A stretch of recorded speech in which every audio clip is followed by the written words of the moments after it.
coaches. Today I'm going to talk to you a little bit about the power hour as a stay-at-home mom. I think all moms out there understand that getting an hour of free time to yourself is nearly impossible, especially when you're a stay-at-home mom. So I want you to keep in mind that the power hour does not have to be completed in one solid hour. It can be broken up into increments throughout the day. So when I first got started as a Beachbody coach, I had a napping child and one that would lay down and rest for a little bit, and I was able to complete most of my power hour during that time.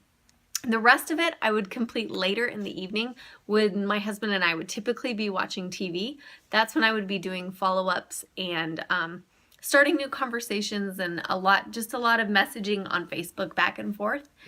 Now my business has evolved a little bit, and I think that's the most important thing to keep in mind, is that as your life evolves, your business can evolve as well. And as long as you're adaptable and flexible and figure out a way to get all of the power hour activities done throughout the day, you can get them done as a stay-at-home mom.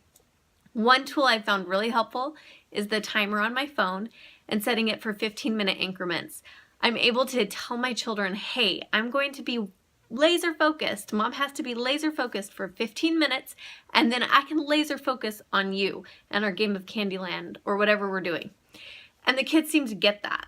So I would sit down and do 15 minutes of invites, and then I'd be able to give my time to my kids. And then I can do 15 minutes of posts in my group and follow-ups and those kind of things, then back to my kids, back and forth. That tends to work usually during the summer really well for me, or during things like winter break. What I will say is one of the most powerful things is waking up early before your children are awake.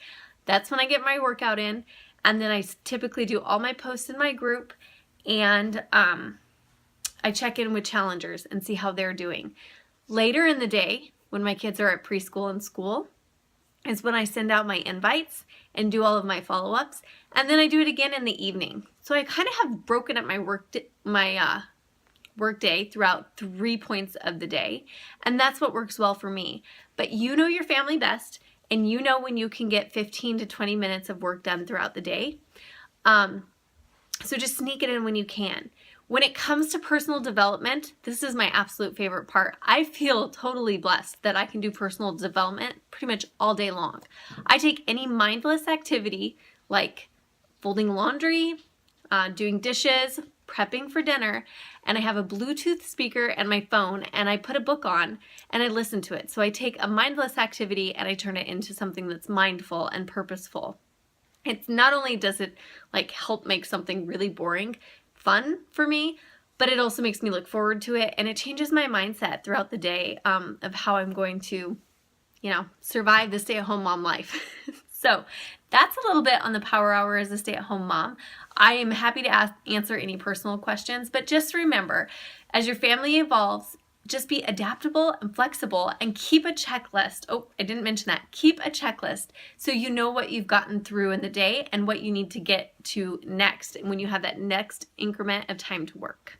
So those are my best tips for you. I hope they help some of you. Have a great afternoon.